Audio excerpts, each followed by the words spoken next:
You're listening to an Awkward Human podcast on the 5x5 network. If you want to find out more about this show and all the other cool stuff that we do, visit awkwardhuman.com.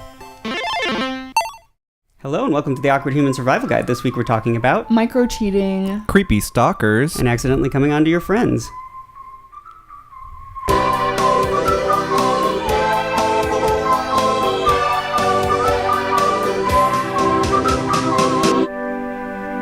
Hello and welcome to the episode. I'm Adam Dotch, just in a weird robe. I'm Erica Elson in my normal clothes. Richard, who are you today? I am just Richard in a red sweater. Oh. Mm-hmm. Yeah, Red and Argyle. Oh, yeah, on the inside. Yeah, it's my Old Navy sweater from 2008. So it's kind of like you're like wild on the outside, preppy on the inside. Sure, So yeah. Does that describe you accurately? No. No. No. But I'll take it. It's a hot day in Los Angeles. But It's been hot for a while now. But it's a cold day in the house. So. Yes. If it's cold in here, it's hot outside. Uh-huh. And vice versa. So, we got some stuff on. I decided to put on my robe and then realized this is the first time I've done that when the cameras were here. So, that is Finn from Adventure Time in a robe on my head as well. Well, not anymore. Not anymore. I took it off because I'm actually starting to get hot. It's good at that. It warms you up, but then you just get rid of it. It's a very nice robe. Very affordable. I was never hot. No. Cold. I was never cold. Okay. I'm fine. You were always fine. That's the safe thing to say. Didn't take anything off. Didn't put anything on. Welcome to the show, guys. Yeah. So normally I do the camera switching myself manually, but I realized that sometimes I let it sit on somebody for too long because I'm trying to be part of the show rather than, switching the cameras properly. By the way, if you haven't watched it on video, you can see the same place where you get the show notes, 5x5.tv/awkward/ the episode number, which in this case is 198. You can find the YouTube video on there, or you can just go to youtube.com/awkwardhuman, I think. And that's where our videos are at. And then you can see both of Richard's sides. Mm-hmm. Wild and preppy. Yeah, you can see all. Mm-hmm. You can see all the things that we're seeing, for the most part, when you watch the video version. But I normally am switching through things, but it's kind of hard because I can't move around on the computer and stuff to do some of the normal things. So I thought we would try. I found out about this playlist feature in Wirecast, which is what we use to record it. Where it just automatically switches the camera about every 20 seconds. So we're going to try that. So even if someone else is talking, it'll just be on... it's going to be cycling through us like security cameras. The randomizer on iTunes, but with us. Yeah, so you never know when it's on you. So we're going to see what this looks like. Well, I try to show reaction shots and other things sometimes too, so that it's not just the person talking in case it's me or a guest usually that ends up talking for too long. So... it might not look all that different other than it being in an exact order, or when I manually switch us to the shot we're on now where it shows everything and where to call in with a question. Anyway, that's that. We'll see how that goes. Hopefully someday we'll get it to work like Google Hangouts where where someone talks and it actually just switches to them for the most part. But anyway, that's what's going on for now. So if you have been watching the video version and you think this is oddly consistent, that's why. So just a heads up there. And here we go. Now, I guess that brings us right into the awkward situation. We don't have a guest this week because I decided that I didn't want to deal with it because Erica was traveling and we weren't sure when we were going to record exactly. So, because of that traveling, you don't really have an awkward situation, but I guess something came up with your mother. No, I do. I have. Well, not because of the traveling. Oh, I don't have one. Well, something is like small awkward happened while I was traveling, but it was so much Your more vagina awkward than fell my out? mother. No, it did not fall out. Okay. It's still intact. Well, I guess well, I can just briefly tell. Yeah, what is it? What was it? So it was just that I went skiing for the first time in a long time. We were doing kind of the easy hills for a while, and then my coworker was like, well, should we go up to the top of the mountain? And there's only blue at the top of the mountain and black, and I didn't want to end up on a black diamond accidentally, so I was like, let's make sure we stay on the blue, and I was like really nervous about for it. For non-skiers, black, double black's the hardest, black is the next It's hard, blue is intermediate, and green is beginner. What is the green shape? Is it a circle? It's a circle. Okay. So most of the time, like if you're doing green or blue, like you're totally fine. But there was only this one way to go, and I was like, what if we make a wrong turn and then we're on the black?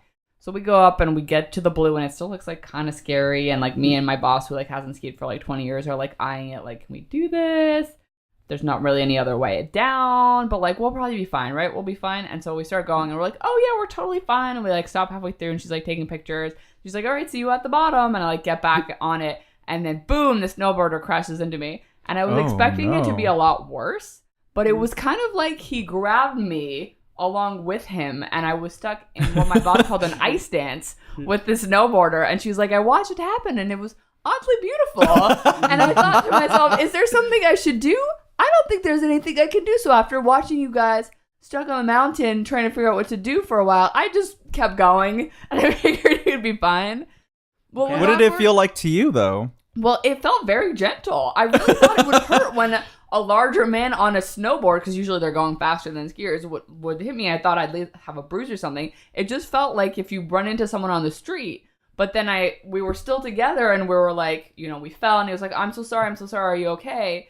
And I was like, I'm fine. But then I realized we were rolling down the mountain together, and I was like, why aren't we stopping? Yeah, we're not stopping. We've stopped. Okay, we've stopped. Well, if he ran into you while he was skiing down and you both hit a wall or something, that probably would hurt a lot, but his momentum transferred to you.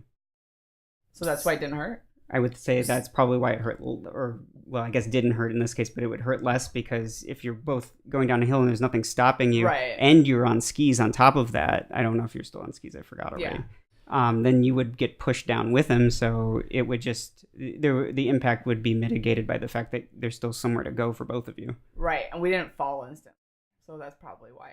Because by the time we fell, we both knew it was happening. But then I got caught inside of him because... How inside of him? Well, with your 6-inch clitoris? And then I was like, oh, I'm fine. And I was like, oh, we're still moving. So we rolled down the hill together. And our equipment did not release at all, of course.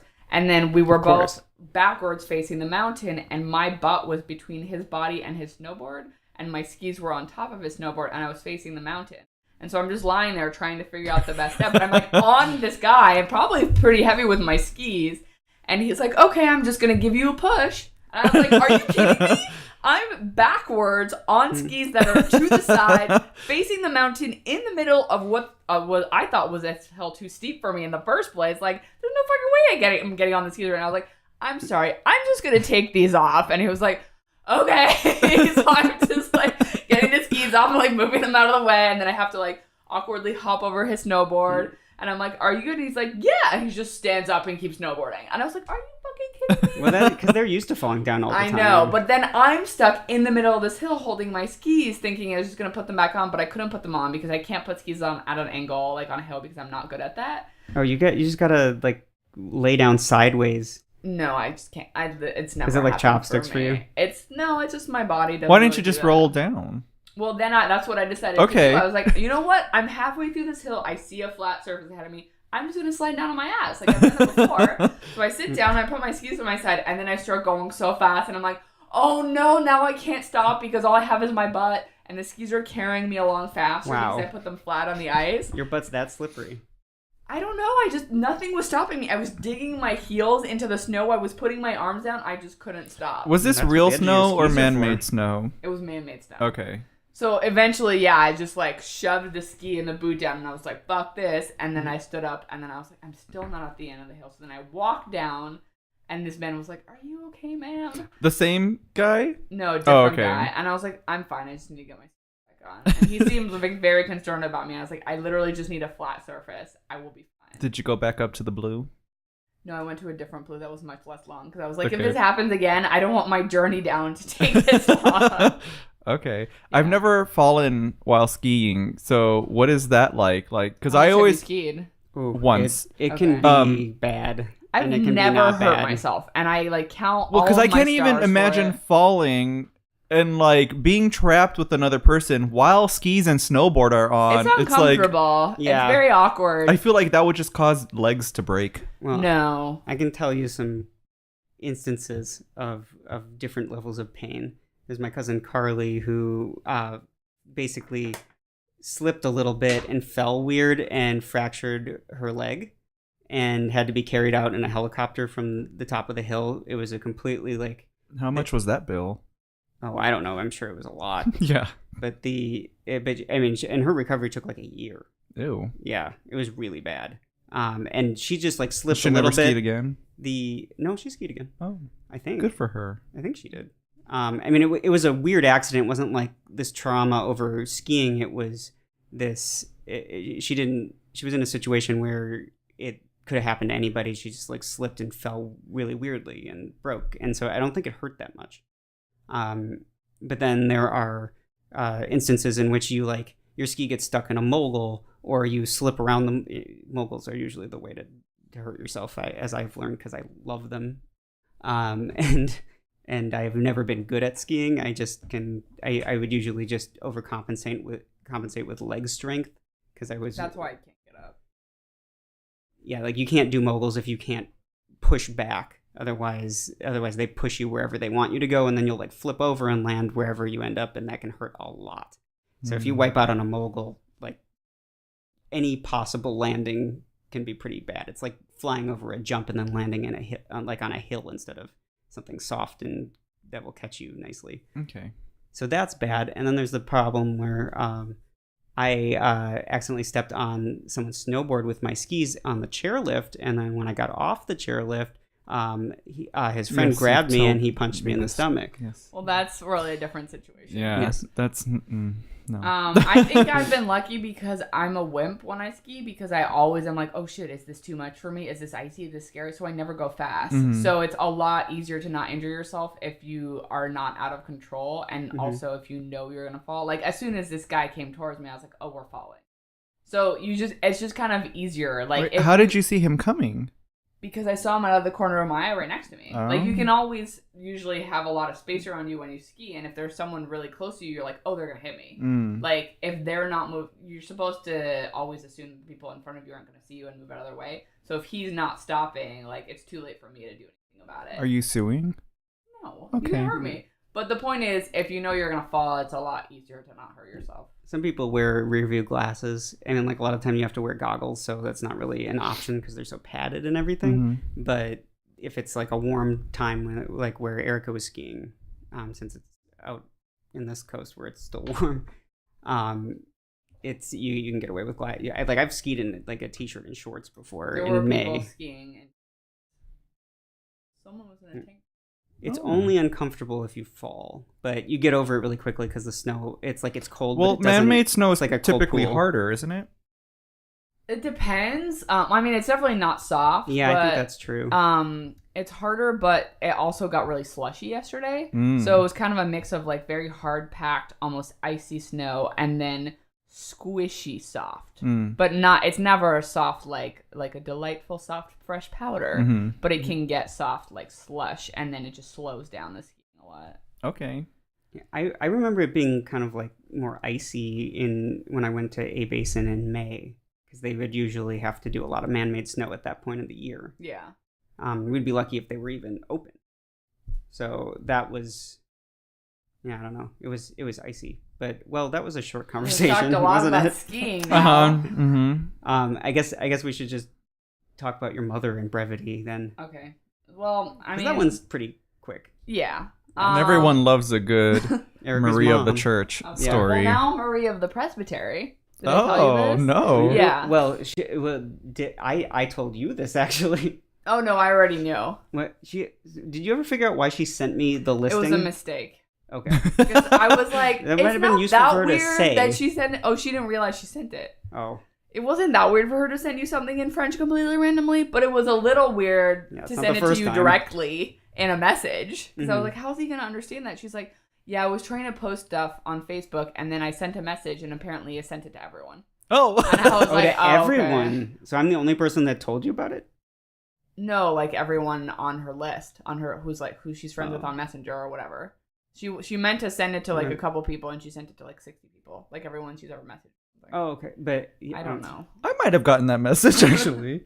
Yeah. Well, I Was showed it it a to you. photo of a presbytery?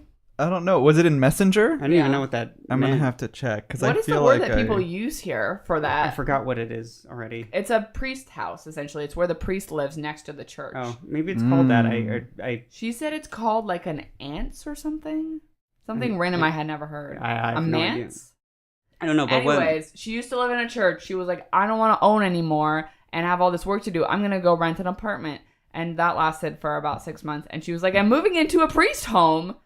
And I was like, wow, it's really like... And she's not even religious. No, she's not. This isn't the awkward situation. She's coming to visit. Right. So she's coming to visit, and she booked a flight for February and didn't book a return flight. Oh, no. Like, oh, I'll just see like what the prices are like, because it's cheaper to buy 2 one-way flights. So I figure, she'll be here till the end of February. She's going to this cabin in the desert that she renovated, and she's kind of doing her own thing, so like whatever.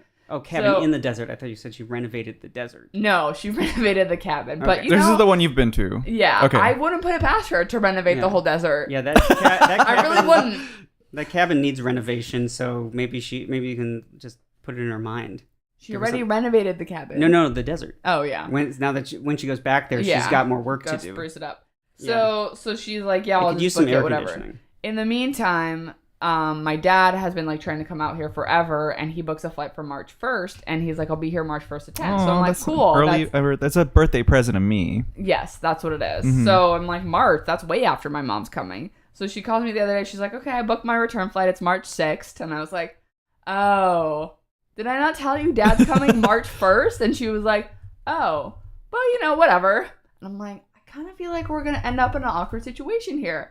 And so Jacob always jokes around about like anytime they're going to be together that we should parent trap them because he thinks it'd be so fun. And he's like, parent trap. And so he was joking around about like, oh, what if we had an Oscar party with your parents? Parent trap, whatever. Total joke.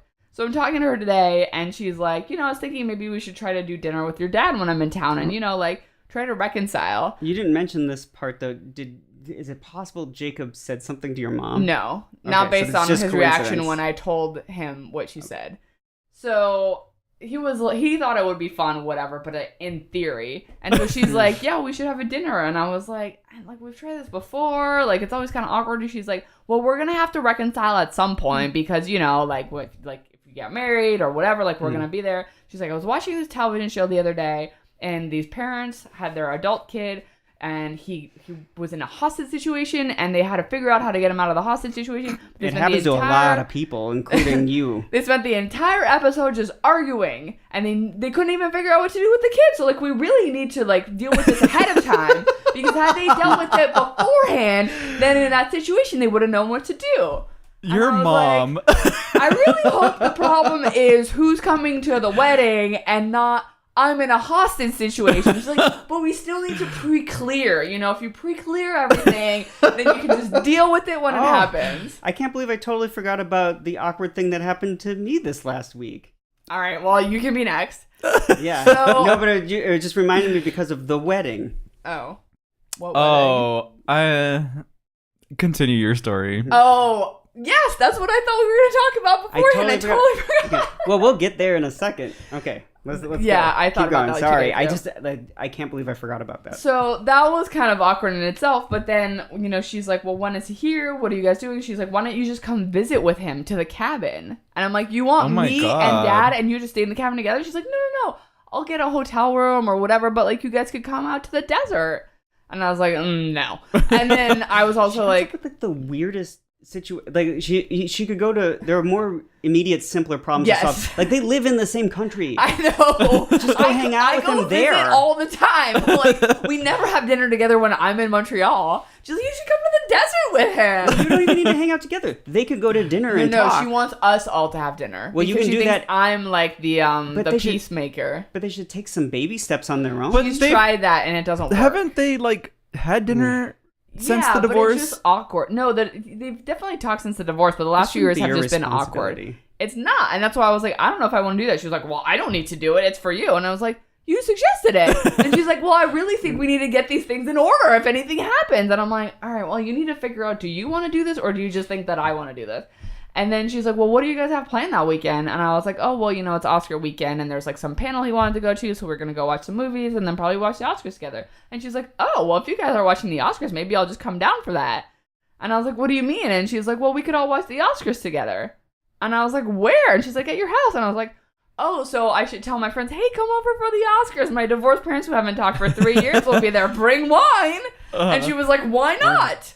I was like, why not? I just outlined why not. And she was like, I don't know why it would be weird. And I was like, Maybe because we're reuniting my parents with my friends in a 1-bedroom apartment watching the Oscars. Like, what's not weird about that? Right. Yeah, that shouldn't be the first thing, but maybe Jacob willed this into existence with a secret, and that's well, what I was on the He phone didn't with her, realize and he I was wielding like, such hang power. on. And I told him, and he was just like...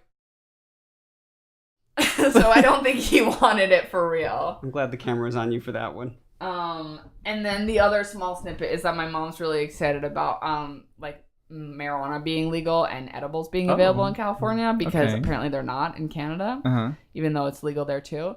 And she was like, we should have a dinner. We should go to the dispensary and get some canna butter and make a dinner together with it. Wow. And I was like, I'm scared. okay. And she's like, I just want to give you a heads up in case you had any other plans. So you could like keep that night open. So we should do it on a Saturday. And I was like, have you done edibles many times before? And she's like, I've taken a gummy bear. You know, like I've done it like a couple times. We talked about this before. Like she took them before sleep and wanted to write a cookbook, remember? Yes. No, she still wants to. She wants to grow it. Well, she is a published author. And in her new priest house, where she's also going to be running like some Airbnb and a boutique, she wants to offer it to her guests. So she wants to make it and sell it. It's actually not a bad business idea to be like the marijuana B&B. Yeah, that's like, what she claims. That people would totally do that. I think she need more than one room to rent, but... Oh, she has multiple. She's great. also turning her former chicken coop into a guest house. Come here, what? high, how? What? home. It's big enough for that? Yeah, it's a guest house. So there's going to be 3 rooms in the main house. The chickens used to have their own house? Yeah, it's a chicken house. The house for the chickens. There are many chickens. I know, but when I think of a chicken coop, I think of like a room this size. Or smaller. I mean, it's probably about this size, but it would just be like a room. Like it would be like a little guest house where like your guest goes to stay and you open the door. You can't call a room this size a guest house. How big do you if think it this looks like a house, you can. No. It's a tiny house. Yeah, I guess like the house that I guess my mother now has at the, because since my dad's not there anymore, the pool house is like this big about really with a bathroom attached to it. All right. Yeah, if but, it looks like a house, it's a guest house. Okay. So, but it's a the pool house is not like, you don't think like, oh yeah, that's a separate house. It's just called that for some reason. I don't know. Yeah, I don't think she's gonna call it a guest house necessarily. So much as be like, oh, and then I have an extra room where the chickens used to live. I don't know. She probably needs to put a bathroom in there. These are decisions wealthy people made, and I just happen to be adjacent to them for part of my life. Right. Okay. I don't get it. Well, that should be very fun for you. Maybe it's like they feel like they have a second home before they can afford one, so they. Oh, can be you're like, still okay. going on with that. Okay. Yeah. It's my second. It's my pool home. Mm-hmm. Until I can get my. Apparently, it's where I'm going to real sleep when second I go home. visit, so I can tell you all about it after. Okay. I'm there. Okay. Yeah, I'm one of the nicest things about the divorce with my family has been that I don't have to sleep in the closet anymore. I actually have a room again to sleep in. She sent a picture to Jacob, not renovated yet, and she was like, "Here's your new summer home in Canada." And he was Were the like, chickens cool. still in it? No. Okay. There are no chickens. There haven't been chickens for a while. Oh, okay. Yeah. Okay. Oh, wow. Maybe Jacob should propose while you guys are having your Oscars party. Oh yeah, that would with really them be there. a deal. I should tell her to bring all 5 rings with her. All so 5, that yeah. she's ready for it as well. No, you guys can't get married because then we gotta get married. No. No, you guys should get married first. Why? First of all, I have never been to a gay wedding. I am 31 You're years about to old. go to a gay wedding. Yeah, what a great transition. It is. That's a perfect transition. I just think it's time. I have all these gay friends, and none of them are getting married, and they've all been together for longer than I have. Well, you were just invited to one, so you can tell us all about it. Because Yeah, because Richard and I will not be going to this wedding. I was hoping the camera would come back to me in time, but in another 8 seconds, you guys.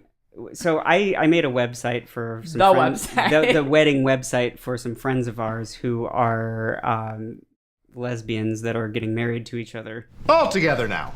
Lesbian. They forgot to mention that they were getting married to anyone, it sounded like, because or that they even got engaged or were thinking about getting yeah, married. because I got asked to do the website. It was when she asked about the website, right?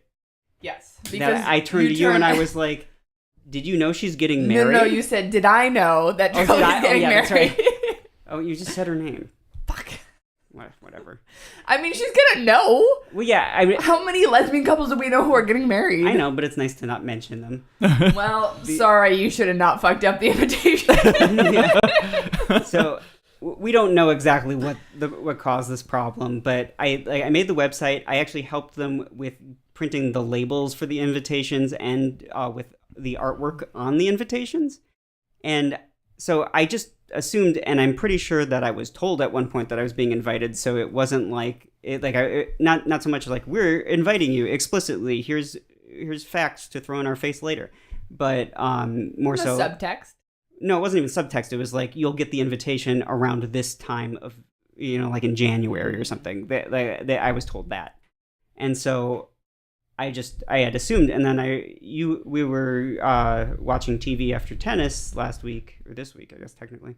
And you had said something about the wedding invitation. I was like, oh, I never got one. I wonder if I lost it, or well, because I was like, she just forgot and then to that send weekend's her wedding, and you were like, oh, that's in like 2 weeks. Should I have gotten an invitation yet? Yeah. I just, because I lose mail a lot, or just like ignore it sometimes, and it could have come in during a really busy time where I was overwhelmed with stuff, which is, prior to like a week and a half ago, that was frequent. So it was. I didn't want to. I wanted to give her the benefit of the doubt, so I sent the message, and she lost my phone number, and didn't know who it was. And after figuring out who it was, because I told her I'm the one who made the website for your wedding, because the message I sent was, "Am I invited to your wedding?" ? Tongue sticking out face. I don't know what that's called.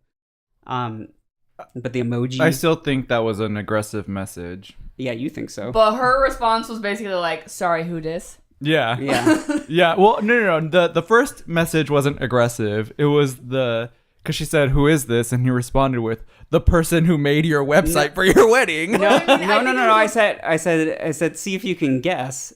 And she said, "No, I don't like doing that. Just tell me who you want." But I think it was appropriate considering where the conversation went that he'd be like, should I have an invitation? I made your fucking website. I wasn't being aggressive. I was being silly because I assumed that I was invited for the wedding, and they just forgot to send me the invitation. Well, as a person who as a person who's getting this message about not being invited to their wedding or whatever, and then being like, reading, I'm the person who... Oh, I'm not saying you're wrong. It just sounds very aggressive.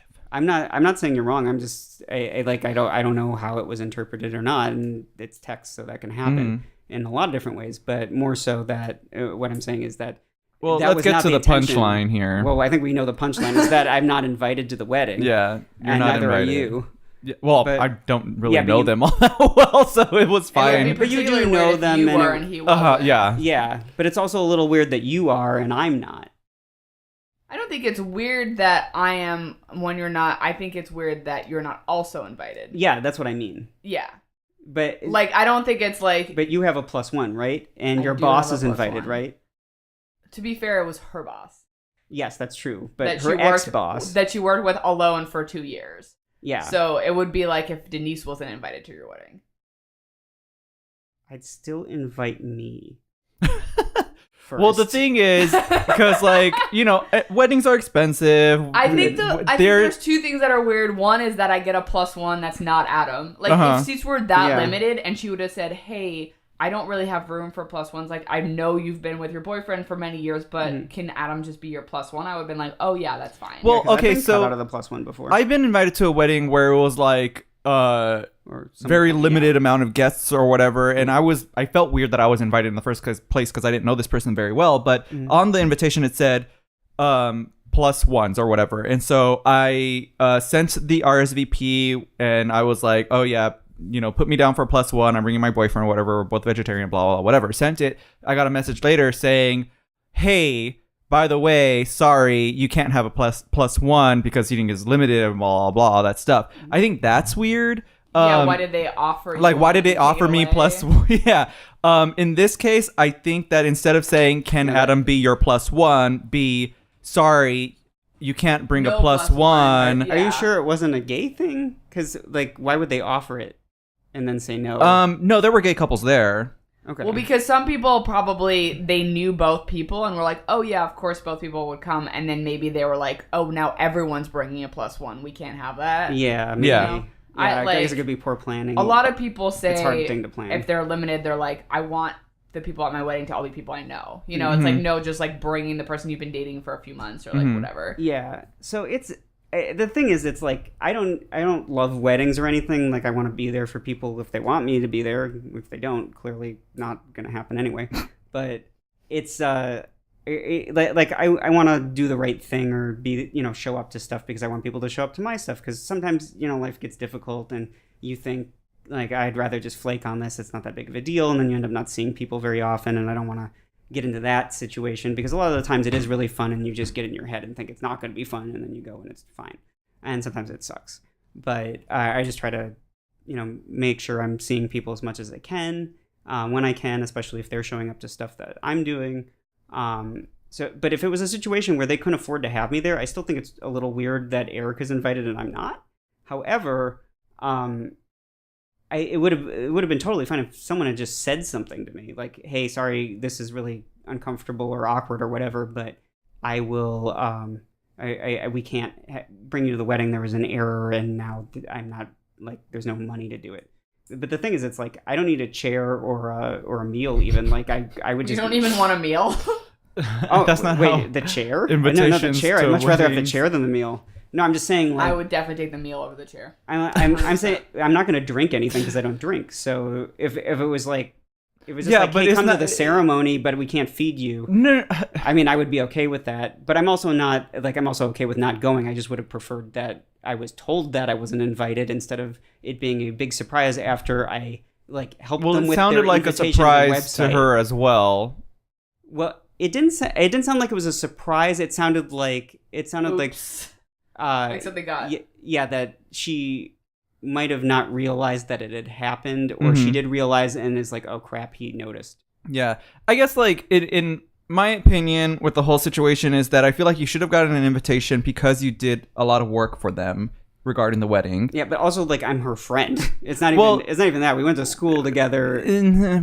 Besides that, but also I think with weddings, especially if they're small and you only have a certain amount of invitations you can send out, leaving friends off is not that I think it's stressful for the person who's getting married Yeah. and to she was have saying- to She sounds decide really stressed about Right. this whole situation. right. And I think Yeah. that there's an understanding that has to be made there. You guys are not best friends, you guys are not Yeah. that close. You hang Yeah. out sometimes, And that's so for totally you fine. not to get an invitation is fine. I think that they hang out with Erica a whole lot more than they hang out with I you. don't think that's true. Oh no, we do hang out socially much more than you do. Yeah, The and so difference is Well, lately.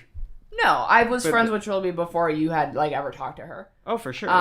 So that's why I'm No, saying I know, it's but I not mean, it's weird not that like- I would get it over you. It's weird that you wouldn't also get it considering how close we are and the It fact makes that more she sense. knows you more than my significant other. Yeah, it makes more sense for me to take the place of your significant other there. But so Or to do you not ever allow plus go ones and to a invite me. movie with her?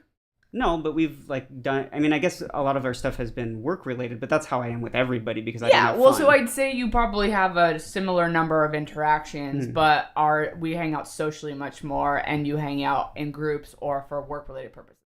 Yeah, and Just it's clarifying. Yeah, no, for the listeners who absolutely. obviously need to know these details. you're more regular, normal friends as most people are with anybody that I'm mutual friends with because it's just I tend to do more practical things with people, but we've been there for each other a lot.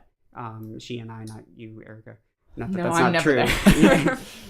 But that's who I'm referring to with that statement. And so it was just really weird, and I think it was a social awkwardness thing that prevented her from telling me if I had to guess. Well, I think the problem is just But- weddings and invitations and stuff, it's just fucking awkward in general. And so Yeah. if it had been something else, she would probably just been like, hey, sorry, you're not gonna be able to come to this thing, whatever. But a wedding is blown up to be such a momentous thing that everyone who knows the person is expected oh well, they're getting married, I'll be there, and then they think the same thing and they're like, fuck, I can't invite this person. I can't tell them they can't be there on my special day. It Yeah. just becomes this whole thing. And then, no one really knows how to handle it when, I think really people should just have, I mean, everyone should do whatever they want. But I think that a way to help the situation is for them to just be, a little bit less formal and less assigned. Because then if someone does show up unexpectedly or you need another person, it doesn't fuck everything up. Yeah, I the way that, and I don't know, at all about how they handle the invitations, but I feel given her response to you, it seemed like she was getting messages from a lot of people regarding not being invited to the wedding. I know where the invitation came from and that she didn't see those envelopes before they went out. Yeah, so I can only imagine how stressed out she is about like, well, I would have preferred this person over this person. However, like, how do we handle, especially when she's not the one directly handling invitations at that point. Someone else is paying for it. So you can't be like, oh, let's just throw another $50 on here and I can bring this friend, you know? Yeah. Well, I mean, I told her after she was like, I hope you understand. And I'm like, I honestly have no understanding of what's going on here, but I honestly don't understand at all is what I think I said. But it just... I said, if I read that, I'd be like, oh, okay, well, he's pissed. Yeah. Well, I don't understand at all. Well, I said, I honestly don't understand at all, but it seems like this is really stressing you out, so I won't get into it. Or, I won't get into that at all further. Yeah. I mean, it probably does sound like I'm upset. I was a little upset, but not because I'm not invited, but because of how things got handled. And like, it would have been nice to have known that was the case. Yeah. I mean, in my history with weddings, my friends have always been a lot more organized with who gets invited, who doesn't get invited, that kind of situation. With my family, like growing up, being Mexican, I don't know if this is how it is for everyone, but like, it was always like, come, just like, if you show up, you show up. If you don't, you don't. We're going to have a bunch of tables set up and there's going to be a ton of food. Yeah. Everyone's invited. And so there wasn't like a RSVP type of situation. I would prefer it to just, because I can only imagine if I were planning a wedding, like I would want that to be the last thing on my mind. It's like, wait, are the numbers right? Are the numbers right? Right. Like, people these days, every wedding I've been to, like, they check the fucking numbers every week. Yeah. Like, even 3 days before the wedding. Because, like, if you invite someone who lives really far away, who you really care about, and they tell you they can come, sometimes you want to fit them in, and then it's just like, it's all about the numbers. And they're like, wait, fuck, are you bringing this person? Wait, what about my uncle? Where are we going to put you? How are we going to move the tables? Like, it just sounds like such a fucking nightmare that I would kind of like to be like, there'll be around 100 people. Let's get enough seats and chairs and everything, and then people can figure out where to sit, you know? Yeah, I think with, like, friends and stuff, at least from my experiences, they rent out a specific space that has a specific amount of tables and a specific, like, everything's already per head. Set up that way. And from my experience with my family, they literally just rent out a giant hall and they bring in their own shit, like their own tables, their own chairs and everything. And they're like, everyone will fit or they won't. But you know what? There's going to be a bunch of dancing anyway. So yeah, I mean, I can see where that could cause a few problems here and there, but for the most part, I'd rather, like, that sounds like a much better situation to me, because then you're not getting stuck with, like, a situation where you can't have people you want to have there. Like, isn't the whole point of the party to have the people you want at the party? Yeah, it sounds because the wedding is for your family. It's not for you. Well, that's what it sounds like. That's what everyone says. They're like, it's not for you. Yeah, well, I mean, like if you ever want to get married, Richard, that's going to be for everybody. It's not going to aim in like... it's going to be for me. It's going to be for you. It's going to be for me. And it's going to consider the guests. I will probably become a bridezilla. If I were to ever get married, I'd be... It has to be pink. It has to be pink and green. I think I would just be very... I think I would be very specific about what I wanted there. Not who I wanted there, but just like what the wedding would look like and stuff. Well, we will go down and make columns of like, these are our deal breakers for this to work and see if it... and see what happens. And then we'll make the spreadsheet and and you will make all the decisions. Yeah. Yeah. I mean, I don't even mind the planning part. It's like, I just don't want to deal with RSVP BS. Like, I know enough people are going to show up, so it's not like I'm worried about not having a turnout. So I would just be like, here's an invitation, come on this day, this is what we're going to do, you can dress however you want. To some extent, I mean, like, maybe there's got to be a restriction for some reason on what people can wear, but like, I just don't bring your Glock. Yeah, exactly. A gun. Yeah, no carrying a weapon. Yeah, there's like stuff like that. But I mean, if someone wants to, if I had a quarter for every wedding I went to where someone brought a Glock, I would say just I hope you would have no quarters. Yeah, but I don't think that would be the case. Yeah, I'd have some.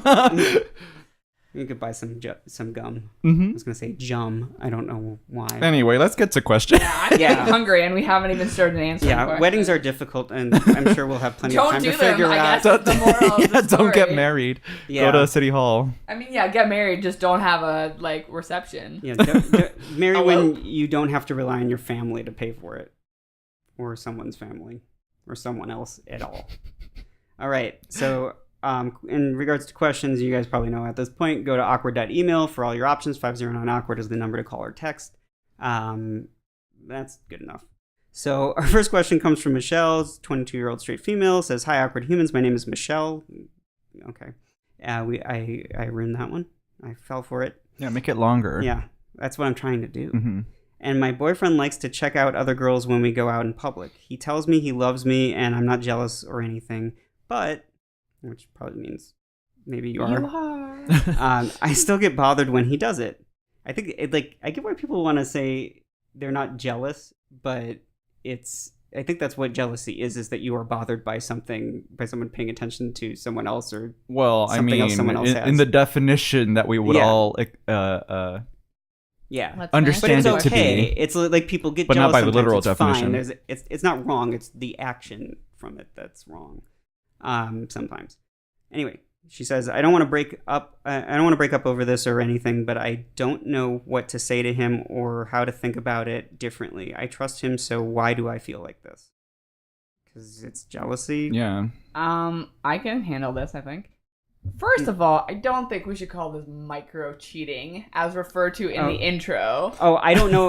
No, it's I was making a joke. Okay, good. Because there's really nothing she needs to be jealous about. No, there's a video we watched on YouTube. You remember this, Richard? No. The Jax Films one where it was about micro cheating, and they were just trying to define what it meant, but it basically means like checking out other people and stuff like that, where you're not actually cheating, but it's like. It's one of those little things that could blow up into something else. I think it's a really stupid term, which is why I used it. Okay. Cool. So I think what you should do is figure out what bothers you about it instead of just being like, oh, I'm just going to not be jealous. I mean, if you're actually just jealous, then that's like something that you need to figure out. Mm-hmm. But you're like, why am I still bothered by this when he says like he loves me, whatever. I had a conversation with my boyfriend, I think a couple years ago, about the fact that he was like commenting on people being attractive in like photos and how it made me feel weird. And he was like, well, I don't want to fuck this person. And I was like, yeah, I'm not like jealous or worried about it. Like, I don't think you're going to sleep with them. I think it's weird that you're talking about wanting to sleep with someone, or not that. I think it's weird that you're talking about how attractive someone looks. That like to your girlfriend. Yeah, that is like someone that you've met before that like you might interact with. And he was like, okay, well, like, what bothers you about it? Like, how is this different than porn or like whatever? And we essentially had a conversation about like, what are the things that are like maybe a little bit more minute that bother people in terms of jealousy instead of the obvious stuff like, you know, don't fuck someone else or like, where's the line? Because for some people, the line is different. I mean, one of our friends is like, if someone kissed my husband, I would divorce him. Oh. Who knows if that's true or not, but that's like her line in her head. It's like, that's where it is.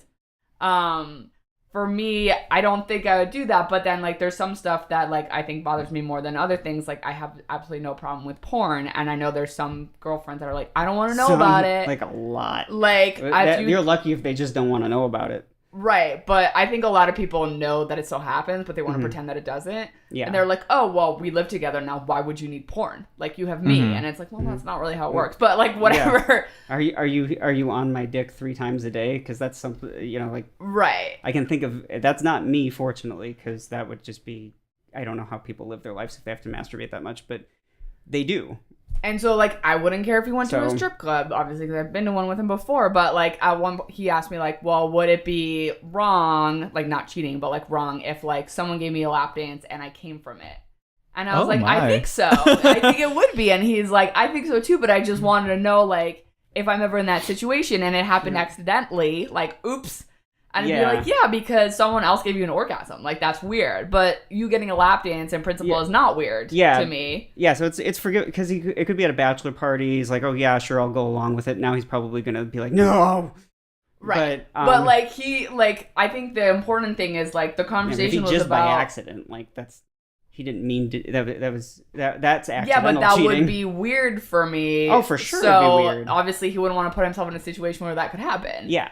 But I think the idea is like, you know, it started with like, oh, don't comment on like people being hot, but that doesn't mean you can't think people are hot, you know? And so like if we were walking down the street and he was like, man, look at that ass on that girl, I'd be like, no. But if we were like, oh, let's watch some porn together, and he's like, that girl's really hot, I want to watch that porn with her, I'd be like, whatever. You're not going to ever interact with her. It's not real because porn is fake. And she's never going to be the one, like, making you come in real life, you know? I think, I don't know what is true or not, but it almost sounds like it is a jealousy. And like, taking your example, him commenting on people you know, saying, like, they're very attractive. Do you think that's more of, it's weird because he thinks your friend is attractive, or it's weird because you think that he's attractive and maybe you're insecure about the line between the two of you? I'm like, not as attractive as this person. Yeah, like, what do you mean they're attractive? Like, what does that mean about me or something? Than like people that he's talked about, and I don't care about them.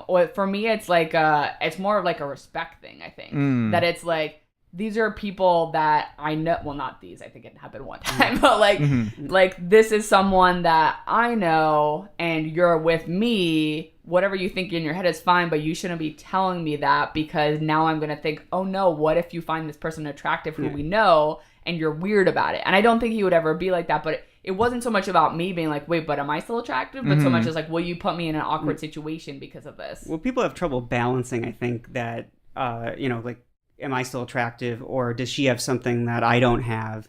And the answer usually is yes to both of them. Yeah, I was about to say it's always yes. Yeah, because it's like I'm attracted to other people than Richard, and vice versa. Like, that's just a I human think nature. for us though, like, we are so open about talking about that though. Like, we, even people we know, will say like, oh, he's super hot or whatever, like, oh, he's a very attractive. Yeah, it's a little different when you're gay, because I guess, or yeah, I think gender. I would feel differently if I was gay. Because honestly. it's really hard to avoid it. I mean, like you have to admit, especially when you're male, since that's either it's part of our also, biology like, or a cultural more fun thing. Talking about people who are attractive with someone who is of the same orientation than you. I mean, the same way that like I would, if I had like a female friend and we were talking about like hot actors or something, or even like someone that we worked with that was hot. Like, that just feels so much more natural than being like, that dude's really hot, and then the other person be like, okay, like, I don't relate, but like, cool, good for you, you know? Like, it's just not very natural. And it depends on the person, but there are a lot of the times I think there's someone that I might be like, oh yeah, that's someone I would masturbate to, but that doesn't mean I want to go out and fuck them.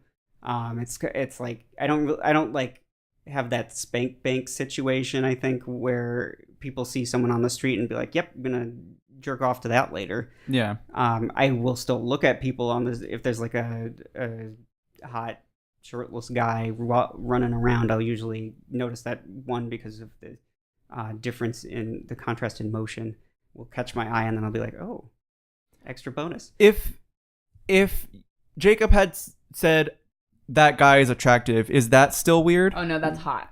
Okay. I'd be like, cool, let's set it up. Okay. Yeah. Okay. Well, I mean, like, if you were to do that, I'd be like, okay. I mean, that wouldn't even cross my mind. But see, again, like, if he said that, I would instantly be like, do I find this person attractive? Like, it'd be much easier to just have, like, a relatable conversation than, like, if he's like, oh, look at, like, this porn star. She has the best boobs because they're the perfect size. I'd be like, good for you, dude. You know, like, it wouldn't be the whole, like, analyzing whether I feel the same way and, like, bonding over that, I guess. I guess it's the almost relatability of it. Yeah.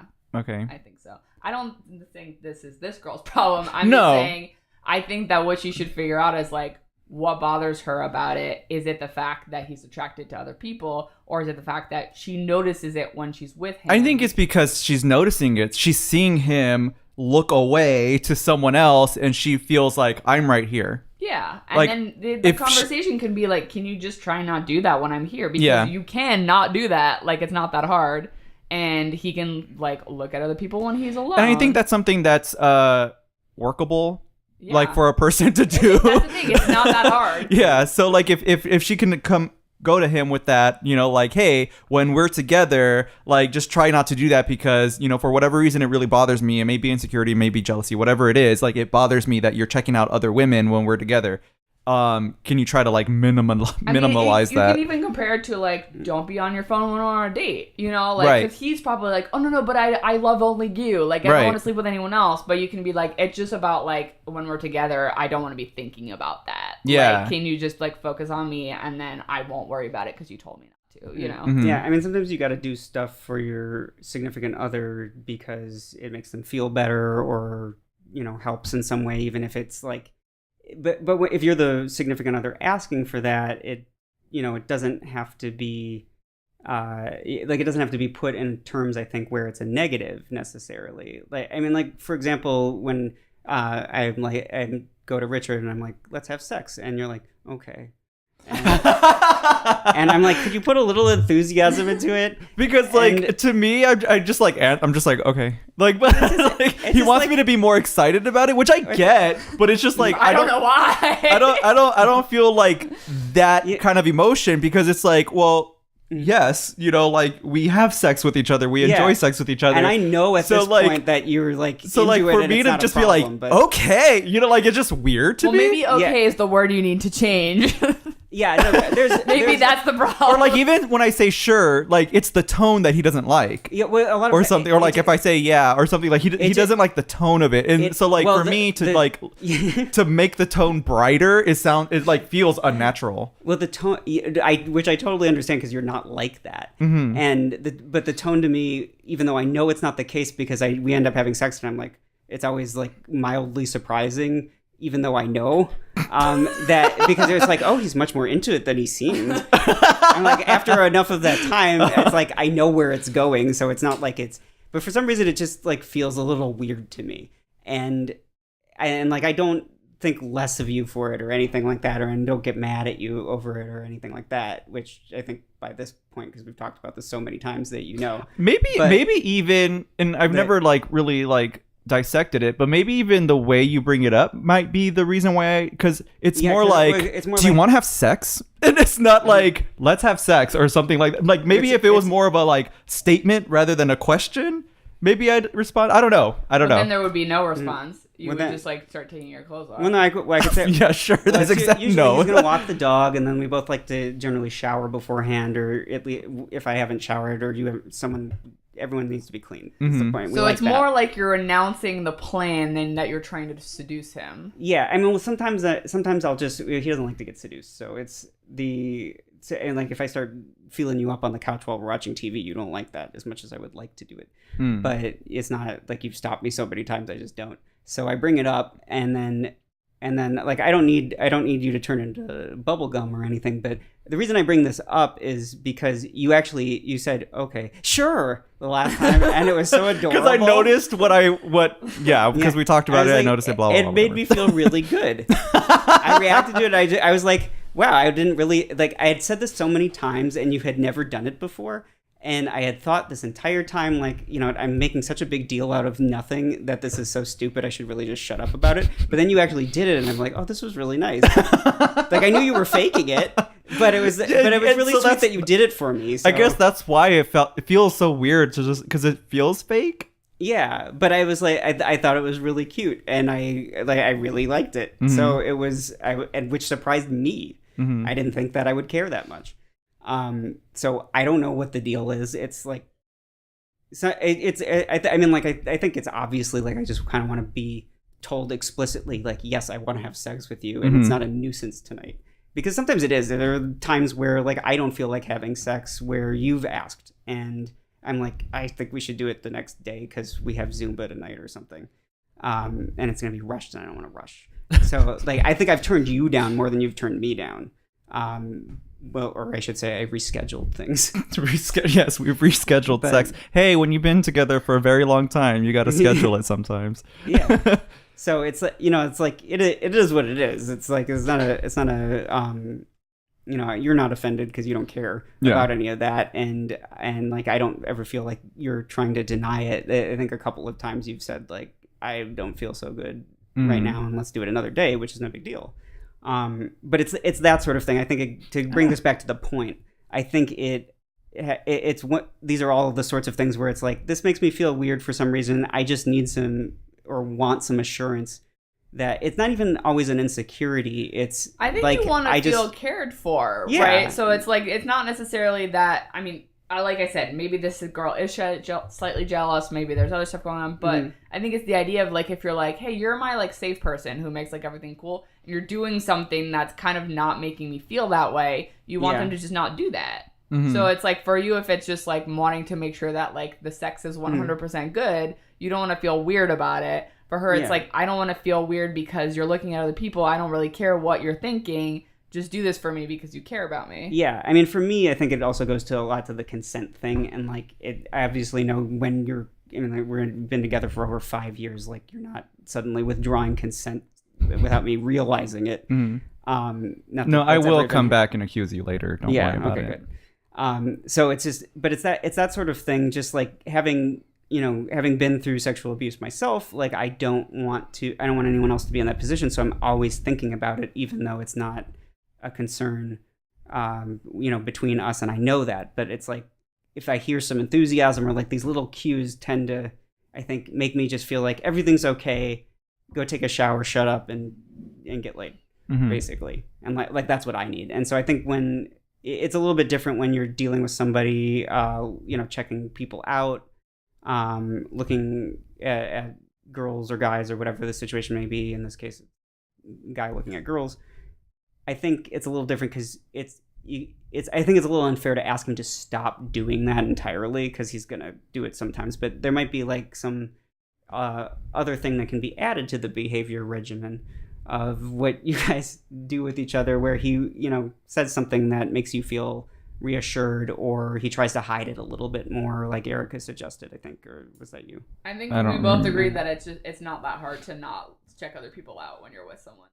Oh, I feel like I end up looking at people all the time. Yeah, if they but catch my eye, and then I'll stare. I think it's one thing to to take notice of someone, but another thing to check them out, because when you're checking someone out, you're lingering on them, you're like observing all of them. You're not just like taking a glance and being like, oh, that girl's hot, and you keep going. I've checking out people being attractive a million times, and no one around me would ever know. This guy is not being that subtle about it if she's picked up on it several times. I might be hyper aware of my behavior. Let's be honest, I'm hyper aware of fucking everything. But it's one of those things where it's like I'll turn and notice somebody and then turn again and be like, oh, that person's attractive. I'll look for like 2 seconds and then look away because I don't want to make them uncomfortable. And that can be something that she's noticing that he's doing. Like he could be like taking a glance at someone and then doing a double take and like then staring longer than that glance. And then she's like, why is he doing that? Yeah. I mean, like if it's at my level, it's kind of involuntary, because I realize like, oh, I want to see what that person looks like, because I didn't expect to see someone attractive, and there they are. It's happened with women too. Like if something catches my eye, I just look again. So that's why I worry that maybe he can't control that, and it would be too much to ask. But if he's like looking and then once made aware of, but if he's made aware of the problem, maybe it is that situation. But if he's made aware of it, then he can actively work towards not doing that as much. Yeah, and it's just whether or not that ends up being a fair thing to ask, I guess. Yeah, I mean, it could be that he's like, now I feel like I'm really like having to pay attention to what I'm doing, and it like is problematic, but whatever. Like they need to have that discussion. Yeah, and it's the sort of thing that I think we all agree on this point. Don't make him feel like he's doing something wrong, because he's not doing something wrong necessarily. It's more of like, say that it makes me feel this way. I don't want to put pressure on you or anything like that. To be more cognizant of my feelings in this regard, because quite clearly this is something that bothers me and I trust you, so I realize that there's a disconnect there and it doesn't quite make sense. I just would rather not feel this way, and I want to be communicative and honest, and I don't want it to like amount to something quietly in my head and then I blow up about it later. It's like, it's that sort of thing. It's like, I think it's worth talking about because it's a part of the relationship, for better or worse, but like, it shouldn't be approached with anyone at fault, I guess, is what it comes down to. It's just like, this is a situation. Let's figure out how to deal with it in a way that we're both okay with. Good luck. Yes. Well, we've been doing the show for 1 hour and we've answered one question. Let's move on to this really long one. I think this one will be longer to read than to answer. It's from an anonymous 20-year-old gay male. Aloha, awkward human survival guide crew. Jumping right in. I got myself a stalker that I don't know what to do about. Used to go to a laundromat where this guy would not get off my ass, like almost literally. He'd sit next to me because it's a free country, and if I'd move, he'd move. I switched laundromats, and that took care of it until he found me at the new one. I almost called the police, but then said he's sorry. After a talk, it sounded like this guy was just lonely and just thought I was into aggressive men, like it turned me on. He just wanted to get a drink sometime because he was new in town, so I said, okay. We made plans, and he was an alright guy. I met him for coffee maybe like twice a month for half a year before it got weird again. When we started hanging, I kept details a secret most of the time. Like if he asked what I was doing on the weekend or future plans, I'd be vague. Just after a while of doing that, it starts to feel paranoid. Yeah, one time I told him about this local comedy show I liked that I had tickets to, and he was like, I love them too, and claimed he had tickets, so I was like, let's get dinner before. Like, keep in mind that after 6 months or something, you would not be thinking this guy was a stalker anymore. We get food and go to the show. My tickets were at will call because they charge that online convenience fee, and if I can save some cash, I'll save it. Like, no big deal to go to the booth. It's free laundry. The show was good, and I had a real good time with him, actually. The thing is, he showed up at my apartment building on the weekend and just waited outside for me for, I think, hours. I can't say as a fact, but I think he dug out my ticket envelope from the trash when I went to the bathroom and got my address and just showed up. I thought something was wrong or it was a coincidence, but he got into all his feelings for me, but it was like hearing about another person. Like he just created the character and decided I was its body so he could live with it. I told him to leave me alone, and it's not cool to do that. He freaked out, so I called the police, and he went away. Nothing for a year. 2 weeks ago, I think I see somebody that looks like him, but with much different hair and fashion. I called the police to file a restraining order just to be careful. I get a call later to be told that I gave them the name of a dead person. Maybe this guy stole an identity or it's some messed up coincidence, but I am very freaked out. Police can't do a lot if we don't even know this is the guy, and my friends have no idea. Kind of a long shot to ask a podcast, but do you have any ideas? I can't afford to move anywhere right now. I'm still saving, but I'm poor, so I gotta stay put for a few more years. Do they put your address on will call tickets? I don't know if maybe it's on the receipt. I mean, I'm not doubting you, but I'm just like, that's weird. Well, I think that, because they mailed them sometimes, so maybe they just like address all the envelopes through a computer, and then they just don't put the stamp on it. I don't know. I don't buy tickets to stuff. All I can say, and this is probably bad advice, but if there was a way that you can facilitate either running into him or something, then calling the police and being like, that's the guy, like, then you can at least identify who he is at that point. Like, because otherwise you're just going to be looking over your shoulder all the time. I want to say that's a good idea, but I want to pick it at it a little bit just because we're dealing with somebody in a situation that could potentially be dangerous. Because it's really hard to tell if this guy is a real. It's weird because it's like he's definitely a problem and his behavior is not okay and not consensual. But at the same time, is he dangerous? Yeah, is he in actual danger? He hasn't shown any behavior that would imply that. I wouldn't want to take the chance either, though. Like I don't want to make this person sound crazy or paranoid, because I mean, like, how could we even know that? But if the situation is like, okay, well, gotta like entrap him, sort of. It's not really entrapment because they're not arresting him, but to meet up with him under the guise of like wanting to see him again. But she also has his number, right? I mean, how were they making all these coffee dates and all this stuff? Like, well, it's a guy, not two guys. Oh, two guys. Yeah. Okay. Yeah. Well, how was he? They must have email or. They have to have some kind of communication that she can offer the you police. Said she again. Oh, sorry. Every time I hear like this stalker, I just feel like the victim's a woman. Yeah, I can't imagine why. Yeah, but he must. I mean, I don't know. You have to have something, some right? Form of communication. Yeah. It's possible that it got thrown out, or well, no. I would think if I were in this situation, I would probably block the number. So the number would be available there. Yeah. I wonder if he's just too freaked out. He's like, wait, you used a dead person to identify yourself to me, and now I don't know who you are? That could be a total mistake, though, because people have like similar names, and I mean, it seems irresponsible of the police to not realize that, but it wouldn't be the first time someone made a mistake on And that's not to shit on the police or anything. I just saying, like, we're humans and we fuck up. So it's possible that they just didn't look. I would do a background report or do one of those people search things to just see how many people are named that. And if you can identify them, especially like even if you have to pay like $3 for the report, it's probably worth it because, you've saved that $3 on your laundry or on your ticket fees. I mean, so you can afford that at least. I don't mean to make fun of your hardship, by the way. It's just I'll send you the $3 if you can afford it. It's one of those. It's just one of the. I would look into it and try to figure out like what.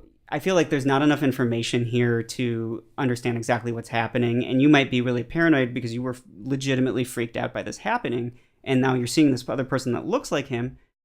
The simplest solution would be that you're remembering what he looked like and you're seeing him in somebody else that happens to live in your area that you've come across a couple of times. That is more likely to happen, I think, than for him to have completely changed his appearance, resurfaced after a year, and stalking you without like ever making contact. But that's not to say that isn't possible. Did he say that he looked different? We said different fashion. Yeah, okay. I think it's the guy. Like, there's hair. it's not like this is definitely the guy. Okay, that's why you're saying all that. Yeah, so it's like I think it's quite possible that he's like paranoid about it, and he's like, oh god, what if it's him? Mm-hmm. Would Yeah. he change himself so he could come back and like stalk me again? Yeah. Yeah, and that's a completely legitimate paranoia after what had happened. Like, that makes sense. Like, this guy earned your trust over a long period of time and then ripped it away again. And I would be concerned under those circumstances too. Like, that's not good. And so if you have this kind of like PTSD/paranoia situation going on, that's legitimate. It's just, I think, important to think like, not you should protect yourself and you should do what you need to do, but like get more information just so you can determine, is this possibility that I'm just being overly concerned more or less realistic than he's changed his appearance drastically and is stalking me from the shadows. And go pee while you read the last question. Sure. Erica's gonna pee while I read this very short last question. Just read it really slow. Nah, but you'll come back at it and catch up. So there goes Erica. You're watching her exit right now. You're seeing you got the whole thing. The camera just followed you the whole way. There. I wasted some time. Dale C, who wanted to be Dale C. Okay. Wanted to be referred to by this that much information about himself for reasons that I hopefully will be apparent. Asks, hey, I was on Tinder and super liked my friend by... Oh, I knew I was going to stumble on that. And I super liked my friend by mistake. Super like... I had to look this up. Do you know what a... No. I'll wait till Erica gets back to explain it then. I had to check. I still don't know if I get it. Anyway... She and I fucked in college. I got feelings about it. She didn't. We called it off before any shit went down. Soon as I did this, I deleted my account. Would have deleted it 10 times to avoid her getting notified. Do you know if she gets a notice if I delete my account in time? I know I can tell her the story about... I know I can tell her the story, but not sure she will buy it with our history. Don't want to fuck or date. Total mistake. If she'll find out about it, how do... This is hard to read for me for some reason. If she'll find out about it, how do I get her to believe it was a real honest mistake? Thanks, guys. You rock. Okay. Thank you. But just to answer the technical portion of this really quickly, which hopefully I'm getting accurate. Erica, do you know what a super like on Tinder is? Yeah, but I'm not sure. Okay, so you don't know more than I do. I just wanted to make sure that I'm not giving a half answer if we have a whole one. It looks like you get it. I looked it up and you get, I would like to actually just quickly remind people we have all been off the market for a while. So we don't always have somebody who can explain this stuff to us on the show. So if you are using a dating app and use a term, it can be really helpful to explain it. Because we're so old, we're not with the times anymore. Yeah, it's totally reasonable to assume these things. I'm just putting that out there for the future because we're kind of stupid about it, and I would rather get it correct. I get it. Yeah. Go on, tell us what a super like is. It's it seems like they get one a day, and you can send it to people. What is it? To you get their attention. Yeah, it's like this one will notify them more than a regular like will. It will like stand out, and so you can send it. You get one a day, so it's really important when you send it. But apparently, people do it by accident a lot, and that. Some people like block the super likes. I looked up something where people were on a forum, I think. I think the idea is that, like, if you're on Tinder a lot, you might have, like, 50 matches in one day and not pay attention to them. But if someone wants to be like, oh, no, I really, like, want you to know that I liked you, I'm like, we should go out or whatever. They just, like... Yeah, that seems to be the case. So... what so I he did did find this out to his ex. Yeah, even if you delete the account, it sounds like the notification still goes through. But yeah, that would make sense. They wouldn't be able to get to the account, so it might send a message that you delete. If you keep the account deleted, they get the notice, check it, realize the account's not there. Then you tell her the story. She might believe that you did it by accident, Erica, just to catch you up really quickly. I read the question. Oh, you did?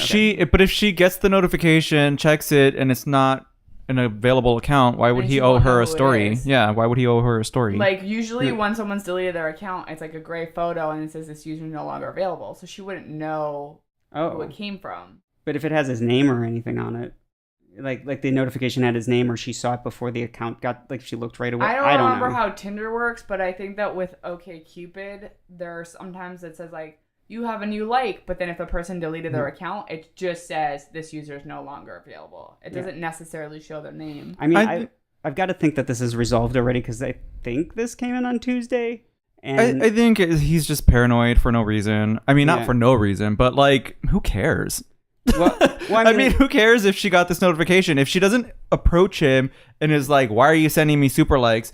Like, let it go. If she saw the notification, she's gonna think what she's gonna think, and you don't have to talk to her. Like, yeah, but he could like, if he really feels like he needs to send something, he could. I think that would just invite more problems. I think you're probably right about that. I think if he oops, I did this, it's an accident, blah. Yeah. She's gonna think what she's gonna think, and she's not gonna believe him. 5 days later, it seems kind of weird, but it's if you had right away said, "Sorry, I accidentally liked you on Tinder. I didn't mean to do that. I promise, no, I haven't been harboring feelings for the last decade or however long it's been. Just wanted to let you know that it was an honest mistake and not to worry about it." He could even just say, like, if he's super concerned about it, he could just say, like, hey, accidentally liked you, please block me so we don't see each other anymore. Yeah, or that, I don't know, you could do that. But you can block people. Yeah, no, that makes sense. Right. I think that deleting your account and then 5 days later sending that makes it seem like you care so much. And he does. That she believes you, that now it's weird, like it's weirder. He does care, and he needs to let it go. If he left his account up and not done anything at all, worst case scenario, she would have been like, why is this here? And he could have just been like, oh, it's a mistake. But with the account deletion, it's like he spent too much time on this already. Yeah, I just have to wonder the way he says no shit went down when they broke it off, but like, I feel like shit must have almost went down if he's this nervous about it. Yeah. And so I mean, he probably still liked her for a while, and maybe it was obvious, and he's like, oh god, now she's going to think I liked her for like 7 years. I'm so freaked out about it. Yeah. But the thing is, if like she doesn't say anything, then you don't have to worry about it. Your behavior will tell her. And if you do tell her something and she's upset, or sorry, and she doesn't believe you, then she'll tell all her friends, and they're going to talk about it for a while, and it's going to be a thing for them. And I mean, that's the truth. Yeah. Well, no, it's the truth. If he contacts her about it, he may or may not do that. I'm like I don't think it matters like what happens, but if she doesn't believe him or does believe him, it's fine, because he will just go on not having feelings for her, and eventually she'll realize, oh, maybe I blew that out of proportion. So I think that's like, yeah, she may go and do everything you said, and she will. I'm sorry. She will. Erica, if you were in this situation where a guy you used to date did the super like and then deleted his account and then come back, sent you a message, and sent you a message. Yeah, exactly. You'd be talking about it with people like, oh my god, this weirdo. This awkward situation. Yeah. Well, if it's anyone we know for sure. I think it's anyone. If you have friends, it's anyone. Probably. I would say that's probably the case, but I don't want to assume. Or like going forward, since you're going to be on Tinder and something like this could happen again, if something like that happens, it is probably less of a big deal than you think it is. So just let it go. And if you don't want to let it go, you can immediately tell someone like something like what Richard said. Mm-hmm. But thinking about it for days and going through all these steps is never going to send the right impression. Nope. So, yeah. So at this point, just get back on Tinder if you haven't done so already and just continue living your life. Because if you try to message her about it now, it's going to become a bigger deal than it is. Yeah. Yeah, I think that's a safe assumption. So yeah, I like it's just not anything to really worry that much about. Like, yep. Let time take care of it. Mm-hmm. And if she does talk about it, which I know you assume is for sure.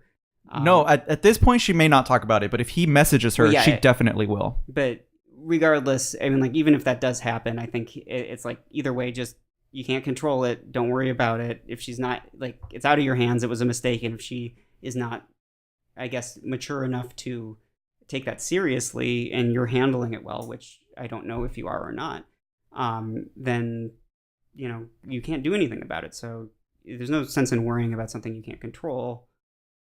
It's hard not to sometimes in a situation where you would like to control it, but you can't. So do the best you can and hope for the best. And that's it. Good day, Bates. Yeah, so that's our show for this week. We're coming up on the 100th or 200th episode, which we'll have Darren back for that. I know a few of you have been asking.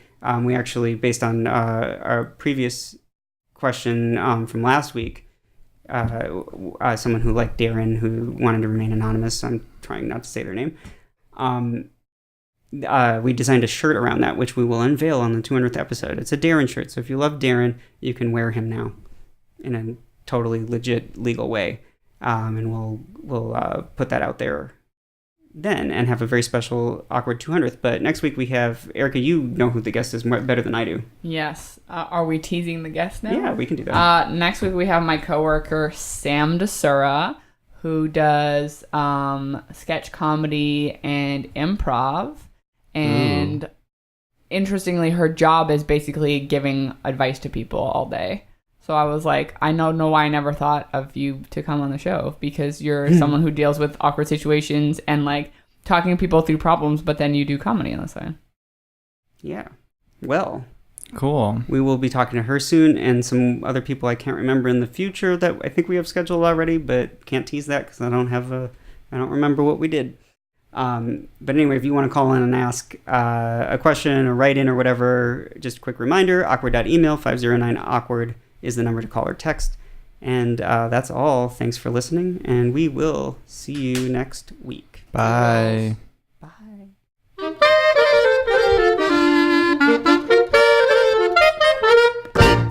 Got a weird question, comment, or story for the Awkward Human Survival Guide? Send it in. Really seriously, send it in, and please send it in.